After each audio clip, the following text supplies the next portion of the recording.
Hello students, हम बात कर रहे थे दुर्खिम के आत्महत्या के सिद्धांत की, जिसमें मैंने आपको बताया था कि दुर्खिम आत्महत्या के लिए समाज को जिम्मेदार मानते हैं, सामाजिक क्रियाओं को जिम्मेदार मानते हैं।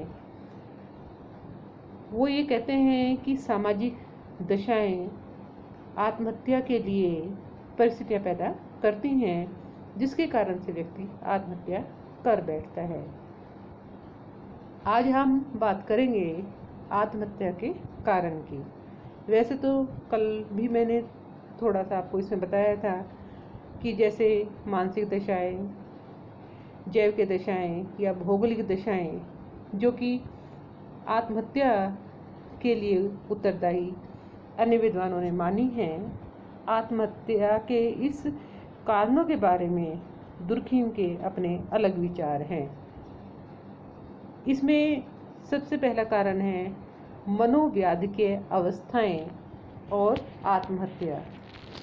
मनोव्याधिकीय अवस्थाएं जो मानसिक दशाओं से संबंधित होती हैं, उन्हें हम मनोव्याधिकीय, जो मानसिक अवस्थाओं में बाधा उत्पन्न करती हैं, वो अवस्थाएं मनोव्याधिकीय अवस्थाएं कहलाती हैं। जैसे पागलपन, उन्माद, स्नायु दुर्बलता, मद्यपान, यानी कि जहाँ पर हमारी मानसिक दशाएं नियंत्रित नहीं होती, वो मनोव्याधिकीय दशाएं कहलाती हैं, जिसमें पागलपन और आत्महत्या सबसे पहले आता है। दुर्खिम ने पागलपन को एक ऐसी बीमारी बताया है जो किसी समाज में तुलनात्मक दृष्टि से स्थायी होती है, यानी कि हर समाज में हमें देखने को मिलती है। अलग अलग समाजों में इस रोग की मात्रा कम या ज़्यादा होती है। पागलपन एक मानसिक अलगाव की स्थिति है। एस्कीविरोल तथा बार्डिन आत्महत्या को एक विशेष प्रकार का पागलपन समझते हैं, क्योंकि वो मानते हैं कि व्यक्ति की मानसिक स्थिति सही नहीं होती और वो आत्महत्या कर बैठता है। दुर्खिम ने इस सिद्धांत का परीक्षण किया और आत्महत्या को पागलपन से जनित नहीं माना। वो कहते हैं कि कुछ लोग आत्महत्या मतिभ्रम, दीवानगी, निराशा, दुख या शोक से भी कर लेते हैं, लेकिन दुर्खिम इन्हें भी अस्वीकार करते हैं, क्योंकि दुर्खिम ने इन मानसिक स्थितियों के लिए या मानसिक कारणों को आत्महत्या के लिए उत्तरदायी केवल नहीं मानते हैं। दूसरा है स्नायु दोष और आत्महत्या। स्नायु दोष हम उसे कहते हैं जब कभी व्यक्ति के स्नायु तंत्र पर गहरी चोट लग जाती है तो उसे कष्ट का अनुभव होता है। स्नायु दोष का रोगी छोटी छोटी बातों पर उत्तेजित हो जाता है, यानी कि जो हमारी इंडोक्राइन ग्लैंड्स होती हैं, उन पर कभी जब चोट लग जाती है तो हमारा जो नियंत्रण है, वो संवेगात्मक नियंत्रण जिसको हम कहते हैं, वो ख़त्म हो जाता है और हम छोटी सी बात पर भी ज़्यादा क्रोधित हो सकते हैं, उत्तेजित हो सकते हैं या अवसाद में जा सकते हैं। तो इस तरह का रोगी जो है वो छोटी छोटी बातों पर उत्तेजित हो जाता है और इसी प्रकार सामान्य घटना से अत्यधिक आनंदित हो जाता है। स्नायु दोष का रोगी अन्य लोगों की अपेक्षा सुख और दुख से विशेष प्रभावित होता है, यानी कि वो जल्दी प्रभावित हो जाता है और ऐसी अवस्था आत्महत्या में विशेष सहायक होती है। लेकिन दुर्खिम ने यह सिद्ध करने का प्रयास किया कि इन रोगों के प्रभाव से तो तभी आत्महत्या की जाती है जब इनके साथ कुछ विशेष सामाजिक दशाएं क्रियाशील होती हैं। अतः स्नायु दोष आत्महत्या की प्रेरित दशाएं हो सकती हैं, लेकिन आवश्यक परिणाम नहीं हो सकती। तीसरा इन्होंने बताया है मद्यपान और आत्महत्या।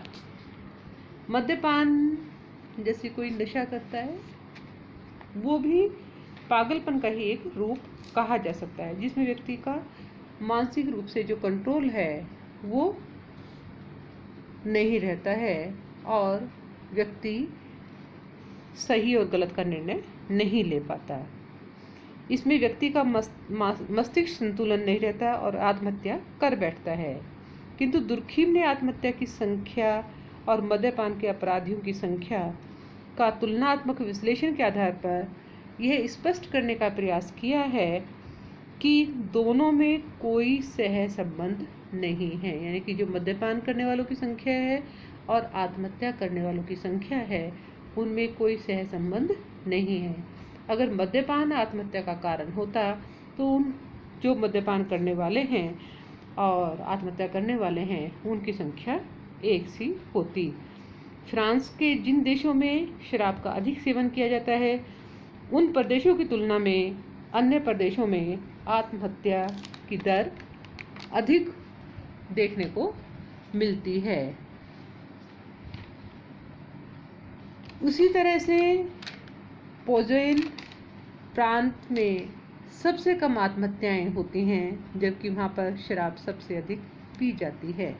यानी कि जो आत्महत्या है उसमें मद्यपान और आत्महत्या में कोई सहसंबंध हमें देखने को नहीं मिलता, ऐसा दुर्खीम का मानना है। इसके बाद दूसरा कारण मनोजैव के कारण और आत्महत्या।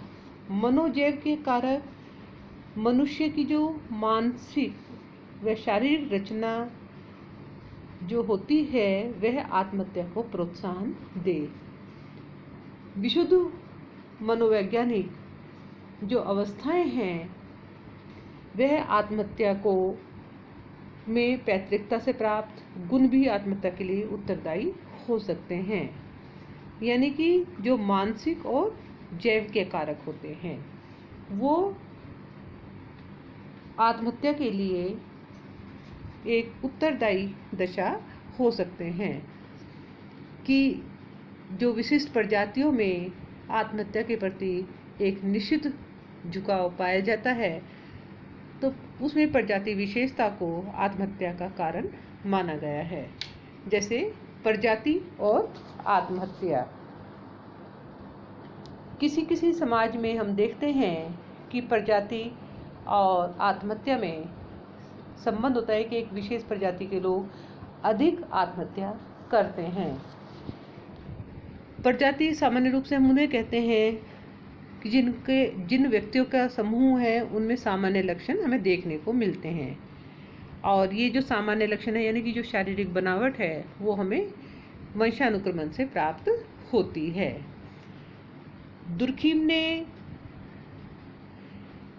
प्रिचार्ड तथा ब्रोका आदि विद्वानों की परिभाषाओं का भी उल्लेख किया और इनके आधार पर बताया कि प्रजाति उन व्यक्तियों का समूह है जो एक दूसरे के समान है और दूसरा प्रजाति से संबंधित ये समानताएं पैतृकता पर आधारित होती हैं।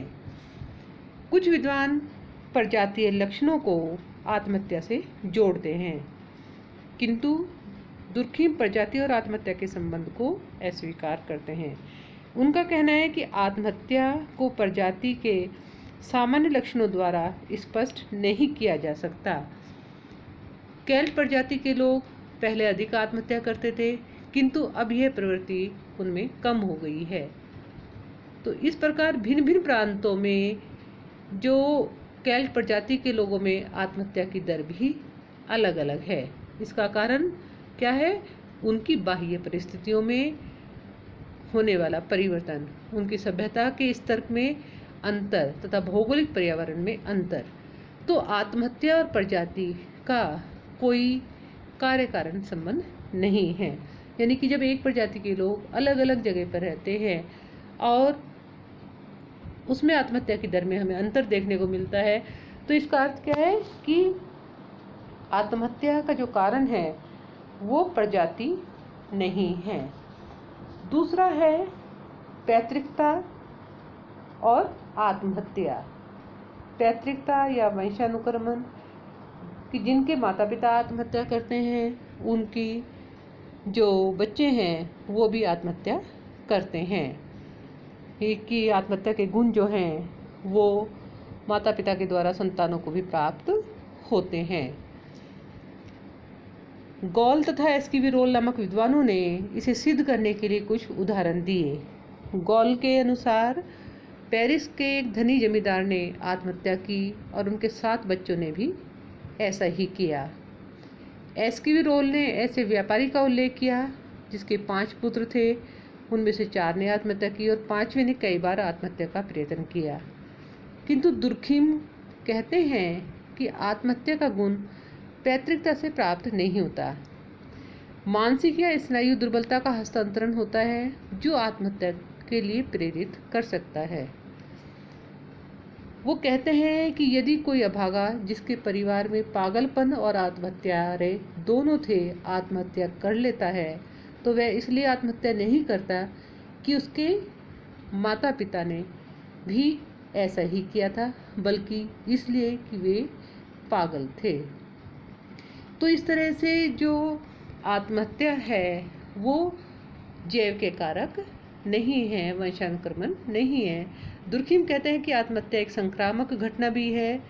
पागल या स्नायु दुर्बलता का व्यक्ति अपने परिवारजनों द्वारा जो आत्महत्या करता है उसका स्मरण करके अथवा आत्महत्या की घटना को देखकर स्वयं भी आत्महत्या के लिए प्रेरित हो सकता है। तो इन्होंने अपनी पुस्तक में ऐसे अनेक उदाहरण दिए जिसमें आत्महत्या एक संक्रामक रोग नजर आता है। वे लिखते हैं कि एक अस्पताल में 15 रोगियों ने एक अंधेरे कमरे में एक के बाद फांसी लगा ली और जब वह फंदा वहाँ से हटा दिया गया तो आत्महत्या का क्रम भी बंद हो गया। यानी कि इस तरह से एक मानसिक दुर्बलता के कारण से कई व्यक्ति अनुकरण कर लेते हैं। दुर्खिम ने आयु और लिंग के आंकड़ों का संकलन करके भी पैतृकता और आत्महत्या के संबंध का खंडन किया है। इसके बाद तीसरा कारण है भौगोलिक दशाएं और आत्महत्या। मोर्सेली और कुछ अन्य विद्वान भौगोलिक दशाओं को आत्महत्या के लिए उत्तरदायी मानते हैं कि भौगोलिक कारण में जलवायु तथा तापमान से आत्महत्या का संबंध जोड़ा जाता है। तो सबसे पहला आता है जलवायु एवं आत्महत्या। मोर्सेली का कहना है कि जो समशीतोष्ण यानी कि जहाँ ज़्यादा गर्मी ना हो ज़्यादा सर्दी ना हो में आत्महत्याएं सबसे अधिक होती हैं, क्योंकि ऐसा मानते हैं वो कि ये जो मौसम है ये आत्महत्या करने वालों के लिए सबसे उपयुक्त मौसम है। लेकिन दुर्खिम कहते हैं कि आत्महत्या तो सभी प्रकार की जलवायु में होती हैं। समशीतोष्ण जलवायु में अधिक आत्महत्या का कारण जलवायु नहीं बल्कि उसमें उत्पन्न होने वाली विशिष्ट सभ्यता और उसका वितरण है। जैसे भारत है, भारत में जहाँ गर्मी अधिक पड़ती है किसी समय आत्महत्या की दर बहुत ऊंची थी, तो उसका कारण गर्मी नहीं था बल्कि उस समय का वहाँ का शासन था। और किसी समय आत्महत्या की दर इटली में अधिक होती थी जब वहाँ रोमन साम्राज्य स्थापित हो गया। और 1870 तक इटली के उत्तरी भाग में, उसके बाद केंद्रीय भाग में और फिर दक्षिण भाग में आत्महत्याएं अधिक होने लगी। इस परिवर्तन का कारण जलवायु में परिवर्तन नहीं बल्कि वहाँ की सामाजिक और सांस्कृतिक दशाओं में होने वाला परिवर्तन है। उसके अलावा मौसमी तापमान और आत्महत्या। सामान्यतः ऐसा माना जाता है कि मौसम आत्महत्या की प्रेरणा देता है, जिसमें जैसे आकाश अंधकारपूर्ण हो, तापमान बहुत कम हो, नमी हो, तो ऐसे में आत्महत्या करने वाले को प्रकृति स्वयं दुखी और निराश दिखाई देती है और निराशा से भरा वातावरण व्यक्ति में एक विषाद या दुख उत्पन्न करता है और जीवन के प्रति उदासीनता आ जाती है, वो आत्महत्या कर लेता है। मॉन्टेस्क्यू ने आत्महत्या के साथ ऋतु का संबंध जोड़ा है, किंतु दुर्खिम कहते हैं अधिकतम आत्महत्याएं न तो सर्दी में होती है और न पतझड़ में बल्कि मधुर मौसम में होती हैं जब प्रकृति सबसे ज़्यादा मुस्कुराती है और तापमान सर्वाधिक सुहाना होता है। मनुष्य जीवन को त्यागना तब अधिक पसंद करता है जब वह सबसे कम कठिन होता है। गर्मी में सबसे अधिक आत्महत्याएं की जाती हैं। इसकी पुष्टि के लिए दुर्खीम ने यूरोप के देशों का तुलनात्मक अध्ययन किया और पाया कि सभी देशों में गर्मी में आत्महत्या की दर अन्य मौसम की तुलना में अधिक थी। उनके अध्ययन में सर्दियों में आत्महत्या का अनुपात 6:4 था, क्योंकि ठंडे देशों में गर्मी का मौसम सुहावना होता है। दुर्खीम ने इस सिद्धांत की भी आलोचना की और बताया कि शारीरिक असंतुलन ग्रीष्म ऋतु के प्रारंभ में जैसा होता है वैसा ही शीतकाल में होता है। अतः आत्महत्या का प्रेरक कारक भौगोलिक दशाएं नहीं हैं, बल्कि इसका प्रभाव सामाजिक दशाओं पर पड़ता है और सामाजिक दशाएं आत्महत्या को प्रभावित करती हैं। इसके बाद सामाजिक क्रिया एक वास्तविक आधार। दुर्खीम तापमान मौसम को आत्महत्या की दर के लिए प्रत्यक्ष रूप से उत्तरदायी नहीं मानते। इनका मानना है सामाजिक क्रिया की मात्रा को प्रभावित करते हैं। मतलब मौसम जो होता है वो सामाजिक क्रिया की मात्रा को प्रभावित करते हैं और सामाजिक क्रिया में होने वाला परिवर्तन जो है वो आत्महत्या की दर को प्रभावित करता है।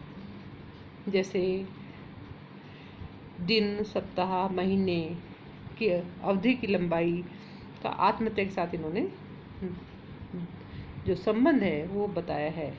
दिन की लंबाई घटने के साथ साथ आत्महत्या की दर घटती और बढ़ती है, क्योंकि अधिकतर आत्महत्याएं दिन में होती है, क्योंकि दिन में सामाजिक क्रिया बढ़ जाती है और रात्रि में आत्महत्याएं कम होती हैं, क्योंकि रात्रि में सामाजिक क्रियाएं निष्क्रिय होने लगती हैं। इसी प्रकार शुक्रवार, शनिवार और रविवार को भी अन्य दिनों की अपेक्षा आत्महत्याएं कम होती हैं, क्योंकि इस समय कार्य में शिथिलता आ जाती है।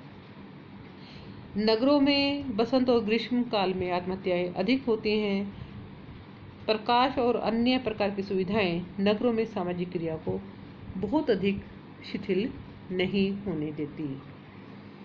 उसके अलावा इन्होंने कुछ कारण जैसे अनुकरण एवं आत्महत्या, अनुकरण और आत्महत्या के बीच भी संबंध जोड़ा जाता है कि अनुकरण क्या है, एक मानसिक क्रिया है जिसमें एक व्यक्ति दूसरे को देख करके जैसा वो करता है वैसा ही करने लगता है। जैसे किसी को हंसते देखकर या रोते देखकर उसका अनुकरण करना। तो इस तरह से आत्महत्या का संबंध बताने के लिए भी दुर्खीम या अन्य विद्वान आत्महत्या को इसके साथ जोड़ते हैं। दुर्खीम ने आत्महत्या के अनुकरण के सिद्धांत को दो आधारों पर परीक्षण किया। एक संक्रामक प्रवृत्ति के आधार पर कि आत्महत्या की संक्रामक प्रवृत्ति, और दूसरी भौगोलिक वितरण के साथ। उसमें पहला उन्होंने बताया आत्महत्या की संक्रामक प्रवृत्ति। दुर्खीम कहते हैं कि अनेक उदाहरण हैं जो आत्महत्या की संक्रामक प्रकृति को प्रकट करता है। जैसे एथेंस के एक पुजारी ने आत्महत्या की तो कई लोगों ने भी ऐसा किया। जेरूसलम में आक्रमण के समय कई यहूदियों ने आत्महत्या की। इसी प्रकार से आक्रमण के समय शत्रुओं से घिर जाने पर कई सैनिक भी आत्महत्या कर लेते हैं। दुर्खीम कहते हैं कि ये उदाहरण संक्रमण के नहीं हैं, बल्कि एक सामूहिक संकल्प के हैं कि एक जो समूह होता है वो सामने की परिस्थिति देख करके एक संकल्प करता है और वो ऐसी क्रिया करता है। ये संक्रामक रोग की भांति फैलते हैं, लेकिन ये संक्रमण नहीं है। दूसरा, इन्होंने आत्महत्या का भौगोलिक वितरण और अनुकरण। दुर्खीम कहते हैं यदि आत्महत्या अनुकरण का परिणाम है तो एक भौगोलिक क्षेत्र में होने वाली आत्महत्याओं का प्रभाव निकटवर्ती क्षेत्रों में भी होना चाहिए, लेकिन ऐसा नहीं है। कि दुर्खीम ने बताया कि यूरोप में, डेनमार्क व मध्य जर्मनी में आत्महत्याएं ज़्यादा होती हैं, जबकि निकट क्षेत्रों में कम होती हैं। इस प्रकार से कोई भी देश जिसमें आत्महत्या की दर अधिक है और पड़ोसी देश को भी प्रभावित करना चाहिए, किंतु वास्तविकता ऐसी नहीं है। तो दुर्खिम कहते हैं अनुकरण आत्महत्या की दर को प्रभावित नहीं करता, बल्कि अनुकरण को समस्त सामूहिक जीवन का मुख्य स्रोत नहीं माना जा सकता। तो इसके बाद में जो दुर्खिम कहते हैं कि आत्महत्या जो है वो उसका कारण मौसम या पागलपन नहीं है, बल्कि आत्महत्या के जो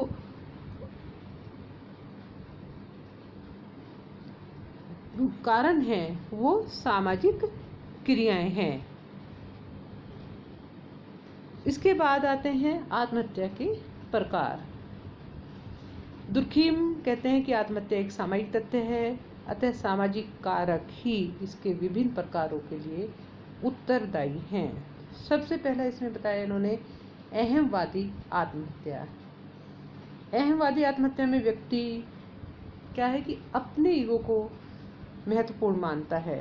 वो समाज से अपने को पृथक कटा हुआ सोचता है और सोचता है कि लोग उसकी उपेक्षा कर रहे हैं, और वो एकांतवाद में रहता है। व्यक्तिगत जीवन भी संतुलित नहीं रहता और वो आत्महत्या कर बैठता है।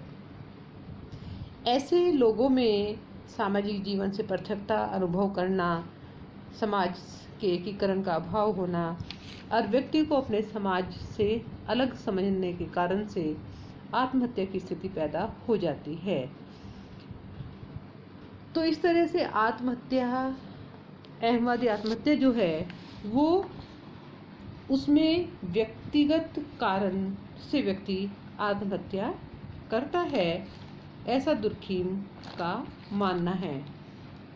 लेकिन क्या है कि जब समाज के अंदर हमें इस तरह की चीज़ दिखाई देती हैं तो उसमें व्यक्ति अपनी परिस्थितियों से सामंजस्य नहीं कर पाता और व्यक्ति का अपने प्रति, समूह के प्रति लगाव समाप्त हो जाता है और वह आत्महत्या के लिए प्रेरित होता है। अहमवादी व्यक्ति अपने स्वयं को समाज से श्रेष्ठ मानता है और इस अवस्था में व्यक्ति स्वयं में ही इतना लीन रहता है कि वह सामूहिक जीवन में भाग लेना बंद कर देता है और वह मात्र अपने स्वार्थों की पूर्ति करने में संलग्न रहता है, उसी में संतुष्ट रहता है, जिसके कारण समूह के जो अन्य व्यक्ति होते हैं उसे तिरस्कृत करने लगते हैं। सामूहिक जीवन से तिरस्कृत और उपेक्षित व्यक्ति अपने नीरस और एकाकीपन से भय खाने लगता है और आत्महत्या की ओर उन्मुख होता है। दुर्खिम के अनुसार आत्महत्या की दर सामाजिक एकीकरण की विपरीत दिशा की ओर चलती है, यानी कि जितना सामाजिक एकीकरण होगा उतनी आत्महत्याएं कम होगी और जितना सामाजिक एकीकरण ज़्यादा होगा, जितना एकीकरण कम होगा उतनी आत्महत्याएं ज़्यादा होंगी और जितना एकीकरण ज़्यादा होगा आत्महत्या की दर उतनी ही कम होगी, क्योंकि व्यक्ति में जुड़ाव होने की आवश्यकता है। हमें ये एहसास कि हमारी इम्पोर्टेंस क्या है, अगर हम रहें या न रहें तो हमारे समाज पर क्या फ़र्क पड़ेगा, परिवार पर क्या फ़र्क पड़ेगा, ये चीज़ें व्यक्ति को आत्महत्या के लिए प्रेरित करती हैं। इस चीज़ को देखने के लिए कि सामाजिक संगठन के अभाव जो है आत्महत्या की दर का, अहमवादी आत्महत्या की दर का मूल कारण है, इसके विभिन्न आधारों पर देखने का दुर्खिम ने प्रयास किया है। उसमें जैसे धर्म और अहमवादी आत्महत्या। धर्म व्यक्ति को एक दूसरे से जोड़ने का प्रयास करता है। धर्म का प्रभाव जितना ज़्यादा होता है, संगठन जितना ज़्यादा होता है, उतनी आत्महत्या की दर जो है वो कम होती है और जितना धर्म में शिथिलता होती है उतनी आत्महत्या की दर ज़्यादा हो जाती है। जैसे दुर्खिम ने बताया कि यूरोप के विभिन्न धर्मावलंबियों में आत्महत्या की दर के आंकड़े देखने पर ये आता है कि जहाँ जैसे प्रोटेस्टेंट धर्म और कैथोलिक धर्म, प्रोटेस्टेंट धर्म में क्योंकि स्वतंत्रता ज़्यादा है और कैथोलिक धर्म में स्वतंत्रता कम है, तो वहाँ पर जहाँ प्रोटेस्टेंट धर्म के जो मानने वाले हैं उसके समर्थकों में आत्महत्या की दर कैथोलिक धर्म में मानने वालों से अधिक थी।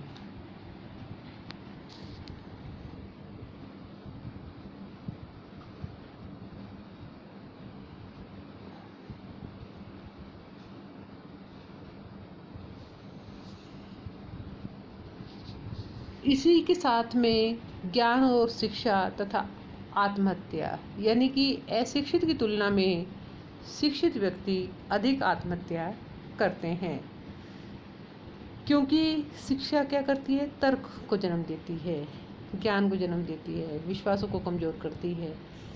तो इस प्रकार से जो उच्च व्यवसाय में लगे लोग नौकरी करने वालों की अपेक्षा अधिक आत्महत्या करते हैं। स्त्रियों की तुलना में पुरुष अधिक आत्महत्या करते हैं, क्योंकि उनमें शिक्षा का प्रतिशत अधिक होता है। या इसे हम ये भी कह सकते हैं कि बाहर का दायरा उनका कम होता है, स्त्रियों का पुरुषों का अधिक होता है, और उनमें शिक्षा का प्रतिशत अधिक होने के कारण से आत्महत्या की दर अधिक देखने को मिलती है। शिक्षा या ज्ञान आत्महत्या का निर्धारक कारक नहीं कह सकते, बल्कि शिक्षा क्या करती है, वैचारिक और बौद्धिक स्वतंत्रता को जन्म देती है, जिससे धार्मिक एकता कमज़ोर होती है, जो कि आत्महत्या का कारण है।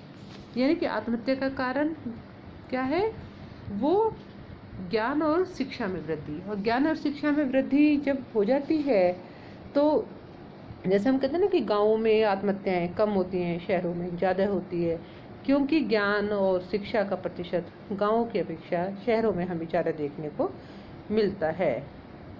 उसके अलावा तीसरा इसमें बताया है परिवार तथा अहमवादी आत्महत्या। परिवार, जिस तरह दुर्खिम ने धर्म की तरह परिवार को भी संगठित या असंगठित होने पर आत्महत्या की दर उससे प्रभावित होती है, यानी कि जो संगठित परिवार होता है वो आत्महत्या की दर को रोकता है, और असंगठित परिवार या विघटित परिवार आत्महत्या का प्रेरक बनता है। उसका मूल कारण है कि वो व्यक्ति को अकेलापन या अलगाववाद की भावना पैदा करता है।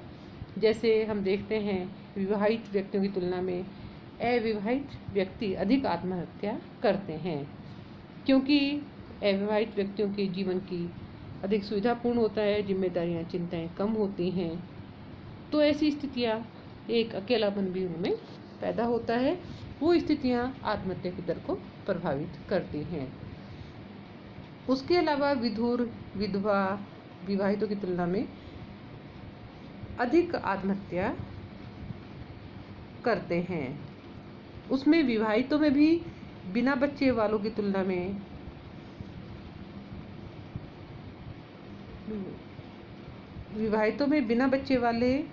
बच्चे वालों की तुलना में अधिक आत्महत्या करते हैं। संतान युक्त विधुर संतानहीन पतियों की तुलना में कम आत्महत्याएं करते हैं, क्योंकि जो संतान की उपस्थिति है प्राय वो विवाह के जो बुरे प्रभाव होते हैं उनसे व्यक्ति को अलग कर देती हैं।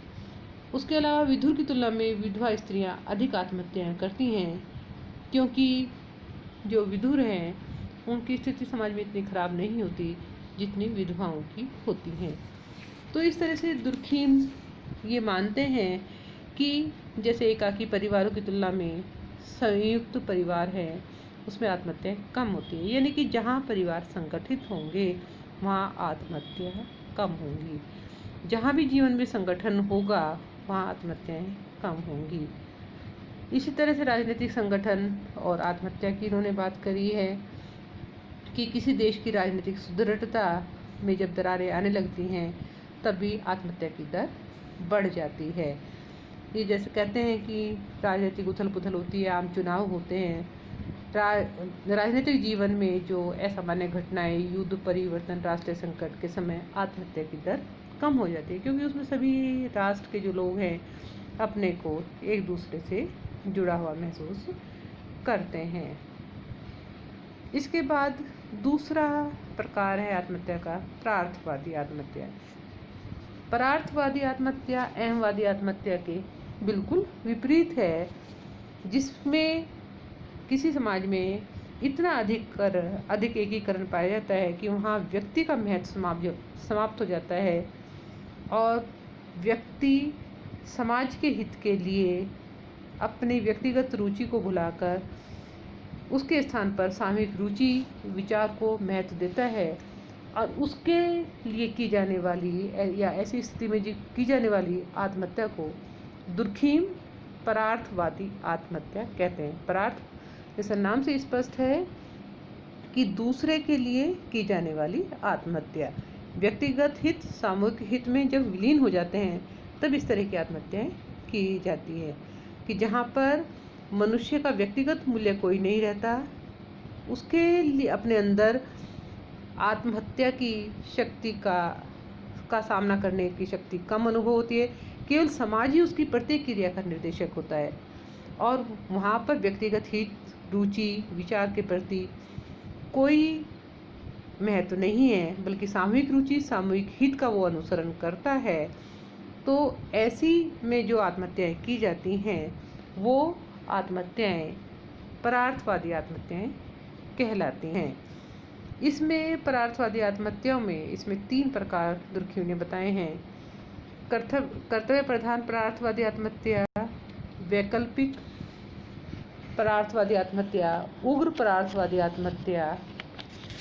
तो प्रथम प्रकार की जो आत्महत्या है, जो कि कर्तव्य प्रधान बताई है इन्होंने, कि जिसमें व्यक्ति सामाजिक कर्तव्य समझ करके की जाती है। यहाँ समाज की इच्छा और आदेश को ही महत्वपूर्ण माना जाता है और व्यक्ति आत्महत्या के लिए बाध्य होता है। दूसरे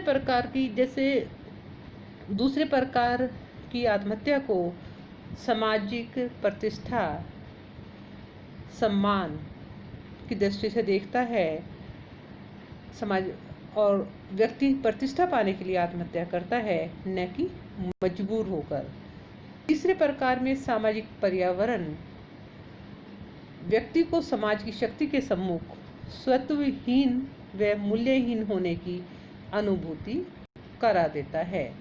यानी कि उसमें ये स्थिति आ जाती है कि व्यक्ति का कोई मूल्य नहीं है, जो कुछ है वो समाज ही है।